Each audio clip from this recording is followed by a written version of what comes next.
uma coisa absurda. E a quantidade de pessoas assaltadas. Eu tenho uma empregada doméstica e ela foi, nos últimos 5 anos, assaltada 4 vezes. 4 vezes.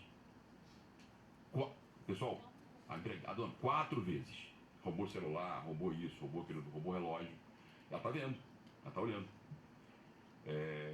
E Bolsonaro tinha uma resposta simples, simplória e absurda, mas discursivamente muito forte para isso. Quer dizer, no desespero, o quadro era um quadro de desespero com a violência dessas pessoas, e percebendo o elemento conjuntural, quer dizer, essa camada pobre que votou em Bolsonaro, ela se deslocou do lulismo. Eles eram, em grande medida, eleitores de Lula, gostavam de Lula e tinham uma relação afetiva com Lula por conta da melhora de vida que tiveram no período de Lula. Então eles tinham uma lembrança afetiva. Estavam esperando Lula, e essa confusão de Lula. Lula vai ser candidato, Lula preso, Lula vai lançar isso aqui, vai ter o poste, não vai ter o poste. Eles olhando. E Bolsonaro aumentando a dose no discurso sobre segurança pública, que é o tema real que está assolando essas pessoas. Quando eles perceberam que o Lula não ia ser candidato, eles migraram em massa na reta final. E foi quando o Bolsonaro deu a arrancada para a vitória, já ainda no primeiro turno, com a temática, ancorando-se na temática da violência, que é vou armar a população. Eu participei de um grupo focal em que uma das pessoas, em Brasília, com pessoas da periferia de Brasília, e uma moça nesse grupo focal respondeu no diálogo, e aí eu percebi que era uma coisa realmente impossível de segurar. Ela fez o seguinte diálogo no grupo focal. Ela falou, não, eu acho essa ideia de armar a população meio doida, meio maluca. Esse Bolsonaro não é uma pessoa não sei o quê, mas a conjunção adversativa, sempre ela, entendeu? Mas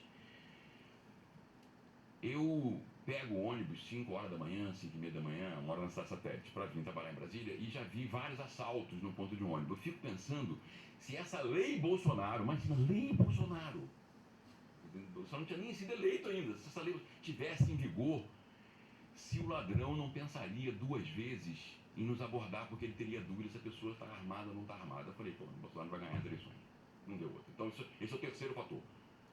Quer dizer, a camada popular, por conta da temática da segurança pública, migrou para a candidatura Bolsonaro, fechando o circuito e dando as condições quantitativas, né, quantidade de votos, dentro desse clima, dessa onda da vitória de Bolsonaro.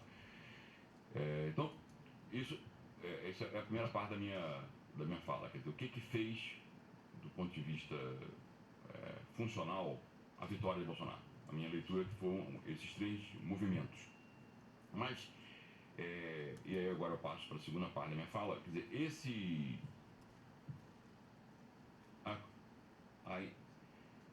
a articulação e a justaposição desses 3 fatores não é automático, não é, inclusive, sequer fácil de ser percebido se não tivermos, na minha leitura, uma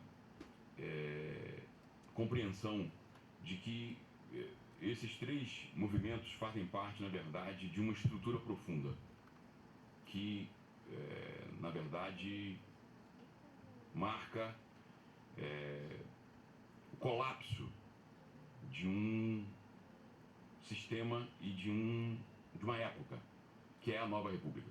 A eleição de Bolsonaro, 30 anos depois da promulgação da Constituição de 88, é o desfecho, sob certo ponto de vista dramático e trágico, desse arranjo criado pós-ditadura militar.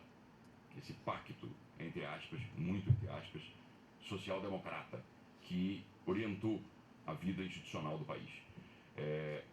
A minha tese, e aí é uma tese forte, é de que a situação que o país se encontrava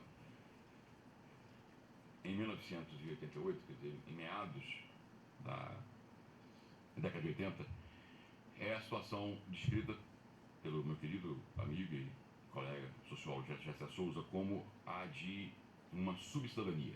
Qual é o traço sociológico mais característico do Brasil? É a constituição de uma ordem subcidadã. Sintomaticamente, a Constituição de 88, ela se chamava a Constituição Cidadã. Quer dizer, implicitamente fazendo um contraponto com a percepção de que a ordem brasileira é uma ordem de subcidadãos. E, entretanto, a relação entre o que a Constituição de 88 ela efetivamente fez para subverter a ordem de subcidadãos foi um fracasso completo. E ela é, do ponto de vista estrutural, na minha leitura, a causa principal, a causa profunda, a causa motriz, o colapso desse contrato social-democrata iniciado em 88 está, no fundo, e aqui eu vou de encontro, no sentido de ir contra uma espécie de senso comum que está se formando nas ciências sociais brasileiras, na inteligência brasileira, de defesa da Constituição de 88. A Constituição de 88, a despeito das suas promessas, ela é muito ruim. O resultado que ela entrega 30 anos depois é muito ruim. Muito ruim. Ela seria uma boa Constituição se nós estivéssemos na Suíça, nós estivéssemos na Alemanha, nós estivéssemos na Dinamarca. Ela é a Constituição dos ganhos marginais. Políticas públicas muito bem desenhadas, direitinhas e tal, mas que, dado o quadro de desigualdade do país e de disfuncionalidade do país, ela faz cosquinha. Essas políticas públicas bonitinhas, o que eu chamo de programismo. São programinhas, programa da saúde da mulher, todos eles meritórios e todos eles corretos, do ponto de vista da área de política pública. Formação de agenda, formulação de política, implementação, avaliação, tudo direitinho. Só que os ganhos que esses programas proporcionam são ganhos marginais. E ganhos marginais são incapazes de enfrentar problemas estruturais como o da sociedade brasileira. Nós não tivemos um projeto, esse contrato social-democrata, ele não significou em momento algum um projeto institucional de enfrentamento dos problemas estruturais do país. É uma evasão. E quais são os problemas estruturais do país? Qual é a torneira que alimenta a subcidadania brasileira? São duas. E elas estão presentes hoje, elas estiveram presentes confusamente no debate brasileiro presidencial. O Paulo Guedes, ministro da Economia de Bolsonaro, e a figura mais racional, mais razoável, não do ponto de vista ideológico, mas do ponto de vista do discurso, ele inclusive tem uma interpretação sobre isso, até com uma interpretação semelhante à minha, e tem uma proposta para isso, completamente diferente da minha, obviamente, entendeu? Mas ele identifica isso, entendeu?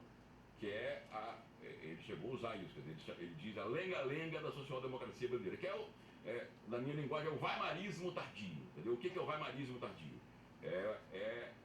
Que é expresso na Constituição brasileira. Quer dizer, um marciano que baixar no Brasil e, antes de andar pelas ruas, ler a Constituição brasileira e falar: esse país é perfeito. Está tudo resolvido na Constituição, entendeu? É a Constituição dos direitos sociais, é a Constituição da cidadania, é a Constituição do SUS.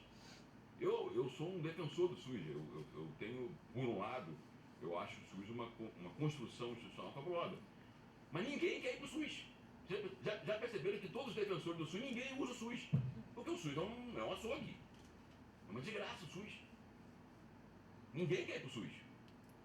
Eu desafio aqui quem é que não tem plano de saúde privado. Quer dizer, pode ser que alguém aqui não tenha plano de saúde privado, porque não pode ter. Mas se puder, é a primeira coisa que a pessoa quer comprar.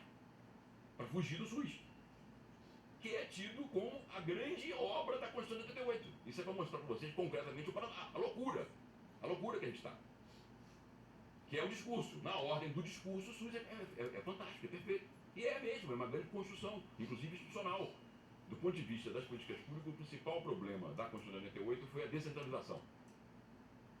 Ela deu a estados e municípios o poder de ser o gestor das políticas públicas. Imagina, estado e município. A maioria dos municípios não tem condições sequer de existir, que dirá ser gestor de política pública. O SUS resolve parcialmente esse problema na medida em que cria a ideia da tripartição federativa entre a União, que é a mais capacitada do ponto de vista dos recursos humanos e dos recursos financeiros, com estados e municípios na formulação da política e na gestão compartilhada de alguns aspectos da execução da política. Então, do ponto de vista do desenho, é a política mais representativa da ideia que vicejou na Constituição de 88, do ponto de vista institucional, mas que na prática revelou-se, infelizmente, um fracasso total. Mas eu dizia que os dois problemas principais, inclusive que tem a ver com o SUS, a sua incapacidade de entregar o produto prometido, por um lado tem a ver com financiamento. No ato que o SUS foi criado, foi cortado uma fonte do seu financiamento, e nós assistimos depois, ao longo desses 30 anos, criação de CPMF, não sei o quê, vários remendos para tentar solucionar o problema do financiamento.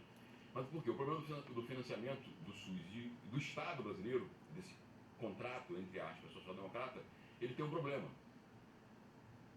que foi rigorosamente chancelado por todos os governos, inclusive os governos do PT, ao longo desses 30 anos, que é o problema do rentismo, o problema do domínio, da financiarização do Estado brasileiro.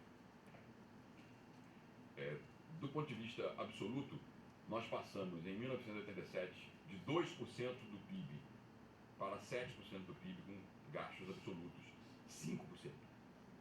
Triplicamos o gasto com o pagamento de juros e os serviços de arrolagem da dívida.